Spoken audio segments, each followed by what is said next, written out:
So much going on right now in the weather world. Yeah, well, and it's quiet here at home, so that gives us a little more time to talk about Milton because it is such a big story. I know a lot of you have friends and family down in Florida. Yesterday, we had a cold front come through. It brought us showers. Now high pressure is nudging in, and with that, we're going to keep the forecast dry for pretty much the upcoming week. It's already raining in Florida from a separate system. This right here is Milton right now, a Cat 4 just off the Yucatan Peninsula. Expect to see it waver between a Cat 4 and a Cat 5 at times today. It's really hard for Cat 5s to maintain themselves, so you see those little wavers. There is a little decrease in wind speed right before landfall. Don't get super excited. A Cat 3 is still a major hurricane on top of the winds.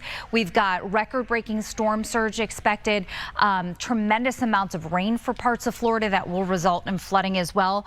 Again, our local forecast really quiet during this entire time frame, and we do not have any impacts that are going to come up our way from Milton. We have 47 degrees at 7 a.m. in the Boston area. I mean, guys, it's a little chilly this morning. We've got clear conditions out there. We're going to have just a couple scattered clouds mixing in with those highs in the 60s, and we have this pattern all week of essentially chilly mornings where you're grabbing a sweater or a jacket, mild afternoons with the short sleeves in the 60s, and then mostly sunny skies with just a few scattered clouds. What's the timeline out there for preparations? I mean, preparations need to basically be complete within 24 hours. You can see the reds, that's where hurricane warnings have replaced the hurricane watches because that time frame is closing in. And the hurricane warnings go all the way from Tampa to Orlando. These right here are tropical storm warnings, so the winds are going to be a little bit less, but the rain is going to be wicked. The storm surge is going to be awful in a lot of these spots as well. And even though landfall is expected on Wednesday night, you can see it's during the day on Wednesday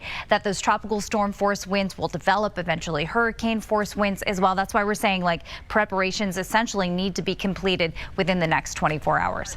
Yeah, so I mean, at least the local forecast is nice and quiet. So we're going to have wake up temperatures in the 40s and 50s, which means you're going for a coat or a sweater or a sweatshirt. So are the kids on the way into school this morning. Afternoon highs in the 60s will be pleasant. It means that it's all about the layers because short sleeves will feel great. It's going to be a bright day ahead.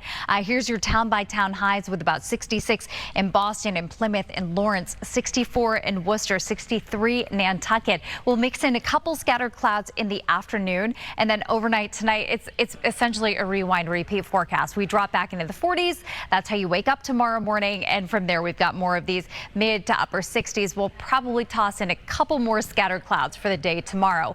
Let's talk about Hurricane Milton. It is a major hurricane.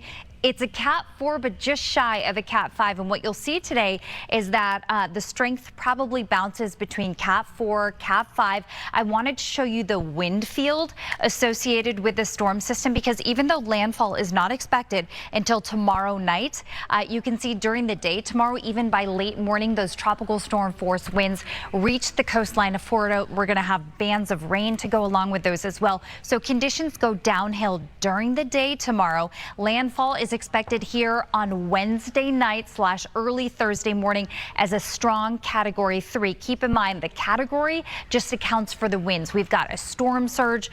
We've got a lot of rain as well that is outside of the category, and those are going to be major impacts as well. This is a big storm. Its wind field will cover most of Florida, and you can see it lasts into Thursday afternoon, finally moving off the coastline by Thursday night with decreasing winds. But based on where this makes landfall, the worst storm surge is going to happen at landfall and just to the south because of the extra push that we get from water. The concern now is that it looks like landfall is going to be right around Tampa Bay. They had record storm surge with Helene less than 2 weeks ago, and the storm surge could be nearly double what they just had. So it really is a very scary situation for parts of Florida. That is a life-threatening storm surge. We're expecting major flooding, wind damage as well with a pretty big reach. So we'll continue to watch that and keep you posted. Again, that is a Wednesday into Thursday storm in Florida.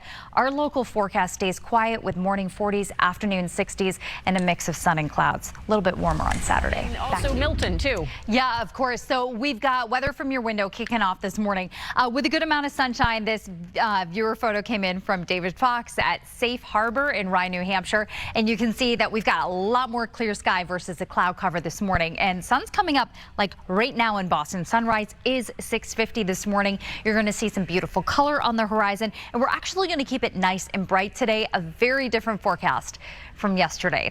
A lot of you have 40s. Some of you are lucky and already in the lower 50s like Logan Airport right now. But I would count on a pretty cool start through about 8 a.m. After that, we've got a slow warm up that's really going to kick in with a high of 66 on the way this afternoon. In Boston, 67 in Middleborough and Framingham, mid 60s up to Worcester and some lower 60s for the Cape and the Islands. Now overnight tonight, it's just more of the same. It's going to be crisp and cool. Remember, we bottom out around sunrise because the longer it is, the colder it gets. 43 is how you're going to wake up tomorrow, and we warm it into the mid 60s.